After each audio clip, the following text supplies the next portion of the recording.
नमस्ते विद्यार्थी मित्रों, कैसे हो आप सब लोग? अच्छे हो ना? आशा करती हूँ आप सभी अच्छे होंगे। आज हम कक्षा 8 विषय हिंदी इकाई 1 पत्र एवं डायरी।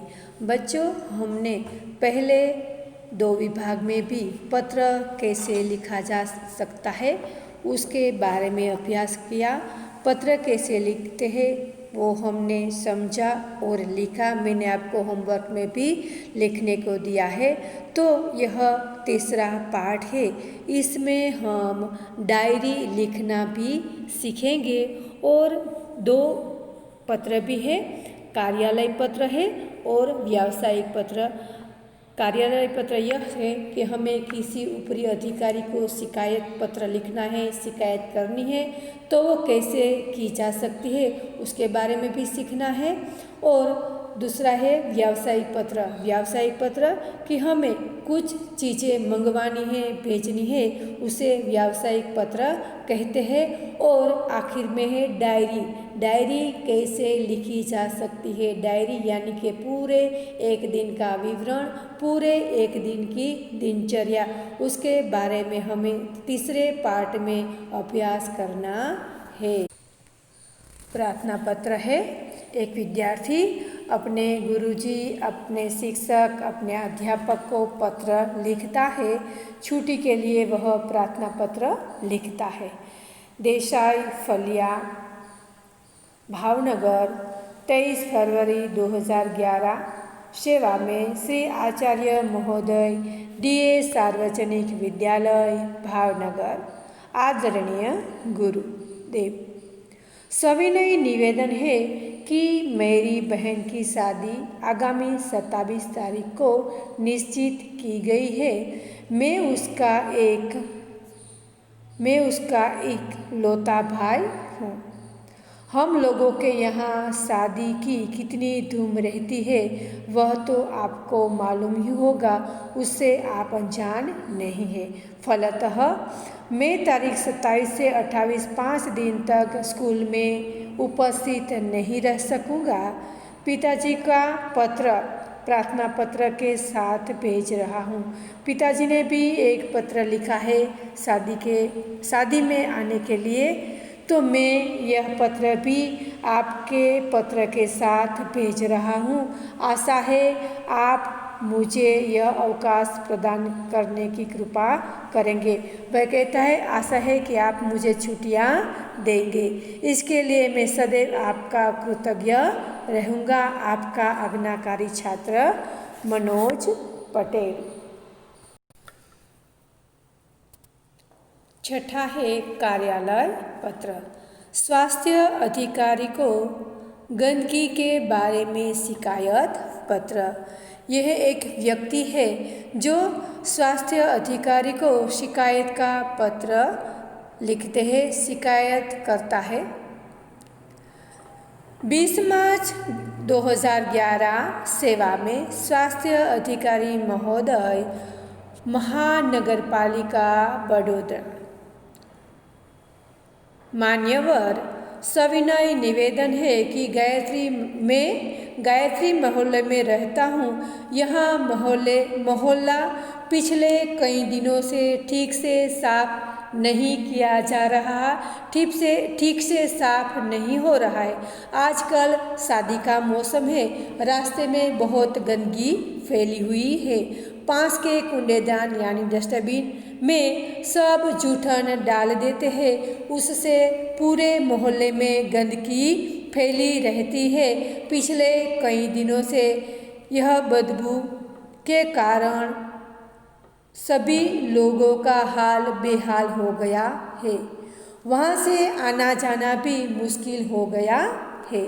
आने जाने वाले सभी लोग परेशान हैं बदबू के कारण। यदि गंदगी को शीघ्र न हटाया गया तो मोहल्ले भर में बीमारी फैल जाने का डर है। वह कहता है अधिकारी से कि बदबू के कारण मोहल्ले में रहना आना जाना मुश्किल हो गया है। अगर उसे जल्दी से साफ नहीं किया गया तो गंदगी के कारण पूरे मोहल्ले में बीमारी फैल जाने का डर है। आशा है आप शीघ्र ही उसे हटवाने की व्यवस्था करेंगे। आपका विनम्र सेवक सुरेश भाई एम परमार, गायत्री, मोहल्ला बड़ोदरा। व्यावसायिक पत्र है। व्यावसायिक पत्र इसलिए लिखा जाता है कि हमें कुछ मंगवाना है, कुछ भेजना है, उसकी जो लिस्ट हम भेजते हैं उसे व्यावसायिक पत्र है। हाँ, अगर हमें कुछ मंगवाना है, हमें क्या क्या मंगवाना है, उसके लिए जो हम लिस्ट बनाते हैं और उसे भेजते हैं उसे व्यावसायिक पत्र कहते हैं। और हमें जो जो चीज़ें मंगवानी है उसका लिस्ट हम भेजते हैं कि हमें यही वस्तु चाहिए, तो उसे व्यावसायिक पत्र कहा जाता है। 10 जुलाई 2011 सेवा में व्यवस्थापक। यहाँ पर व्यवस्थापक ने पुस्तकालय के लिए पुस्तक मंगवानी है, इसलिए उसने एक लिस्ट लिखा है, यादी लिखी है कि कौन कौन से पत्र मंगवाने हैं। उसमें सबसे पहले है नन्हा कोश, उसके लेखक है श्री रतिलाल नायक। नालंदा विशाल शब्द सागर श्री नवल जी। बृहद हिंदी शब्दकोश डॉक्टर श्याम बहादुर शर्मा, डॉक्टर धर्मेंद्र। साहित्यिक मुहावरे लोकोक्ति कोश हरिवंश राय शर्मा। कृपया उपर्युक्त पुस्तकें उचित कमीशन काटकर शीघ्र ही VPP से भेजें। भवदीय प्रीति शाह, शांति भवन, MG रोड, राजकोट 360001। अब मालूम पड़ा कि व्यावसायिक पत्र कैसे लिखा जाता। डायरी शब्द मूल अंग्रेजी भाषा का शब्द है। हिंदी में डायरी को दैनिक या दैनिक आदि शब्द का प्रयोग किया जाता है। डायरी में अपने निजी जीवन की प्रतिदिन की घटती घटनाओं का लेखा जोखा रखा जाता है। डायरी के पढ़ने से किसी व्यक्ति के जीवन में घटित घटनाओं, कार्यों या तथ्यों की जानकारी प्राप्त होती है। डायरी में व्यक्ति घटित घटनाओं के साथ साथ अपने मन के विचारों, अपने मन में उठी प्रतिक्रियाओं की अभिव्यक्ति भी अंकित करता है, इसीलिए उसमें व्यक्तिगतता होती है। डायरी प्रतिदिन, साप्ताहिक, पाक्षिक अथवा मासिक लिखी जा सकती है। प्रतिदिन यानी कि हर रोज की दिनचर्या डायरी में लिखी जाती है। साप्ताहिक की दिनचर्या भी लिखी जाती है। पाक्षिक यानी कि 15 दिन की भी लिखी जा सकती है और मासिक यानी कि 1 महीने की भी दिनचर्या डायरी में लिखी जा सकती है। डायरी लेखन की कुछ विशेषताएं इस प्रकार है। डायरी लेखन में क्रमबद्धता हो। डायरी लेखन में क्रम के अनुसार लिखना चाहिए। जिस क्रम में घटना घटती है उसी का उल्लेख होना चाहिए। इसमें लिखा गया विवरण संक्षिप्त, सारगर्भित तथा वास्तविक होना चाहिए। हम जो भी लिखते हैं वह संक्षिप्त, सारगर्भित तथा वास्तविक यानी कि सत्य घटना पर आधारित होना चाहिए। डायरी लेखन में स्थान, तिथि, घटना या तथ्य का स्पष्ट रूप से उल्लेख होना आवश्यक है। डायरी लेखन करते समय आलोचना, टीका, टिप्पणी, बनावटीपन, काल्पनिकता, चित्रात्मकता, अनावश्यक विस्तार से बचना चाहिए। डायरी लेखन के लाभ। डायरी लिखने से कैसे कैसे लाभ होता है। इसमें जीवन में घटी घटनाओं की जानकारी प्राप्त होती है।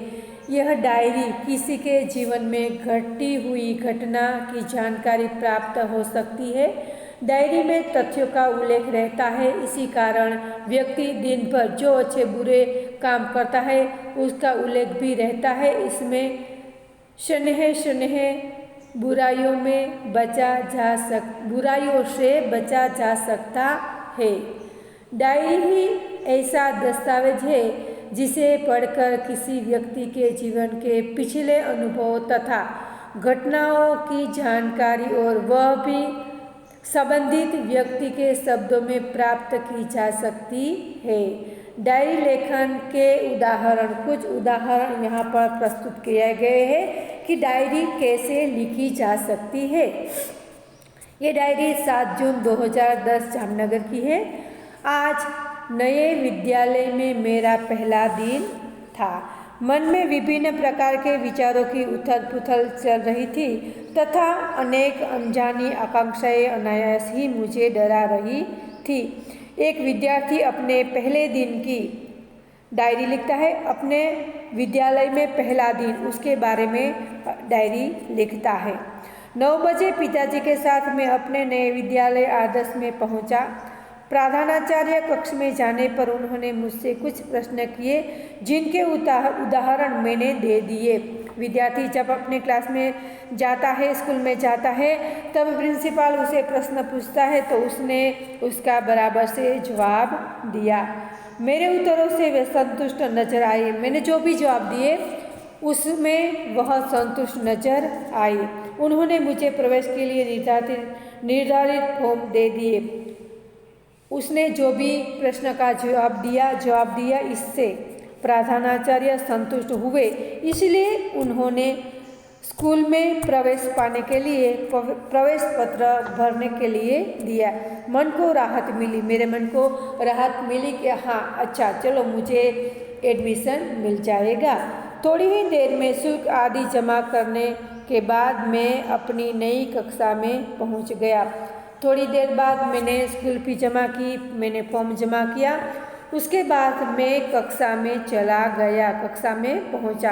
अपने नए दोस्तों, अध्यापकों और आचार्य से मिलकर ऐसा नहीं लगा कि मैं नए विद्यालय में आ गया हूँ। जब वो उसे अपने शिक्षक से, आचार्य से मिलता है तो उसे कुछ भी अनजाना नहीं लगा। उसे लगा कि मैं यहाँ पर नया नहीं हूँ, यह मेरी ही विद्यालय है, ऐसा उसे मालूम हुआ।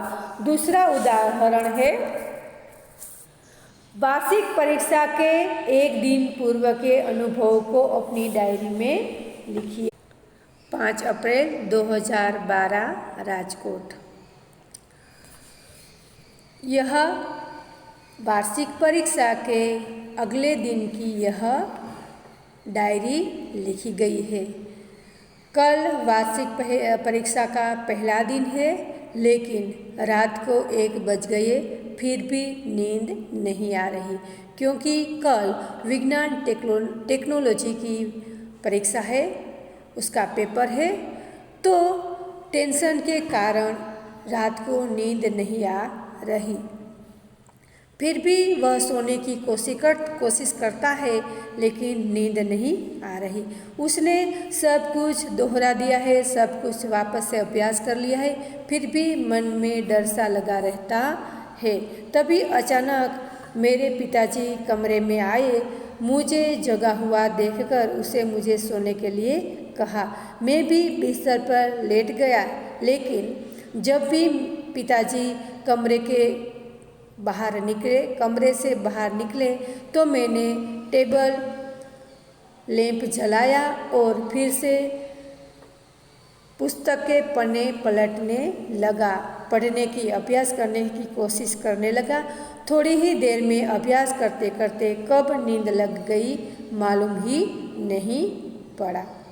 तो बच्चों, आपने देखा पत्र कैसे लिखा जा सकता है, डायरी कैसे लिखी जा सकती है। तो आपको भी ऐसी ही एक डायरी लिखनी है। एक दिन की दिनचर्या, पूरे दिन आपने क्या क्या किया, कितने बजे किया, किस स्थान, मतलब घर की है, बाहर की है, आप बाहर गए हैं तो उसकी दिनचर्या आपको एक दिन की दिनचर्या लिखनी है। कहीं पर भी अगर आप घर में हैं तो उसी के हिसाब से, अगर आप बाहर गए हैं तो उसी के हिसाब से आपको भी एक डायरी होमवर्क में लिखनी है, पूरे एक दिन की दिनचर्या। Thank you.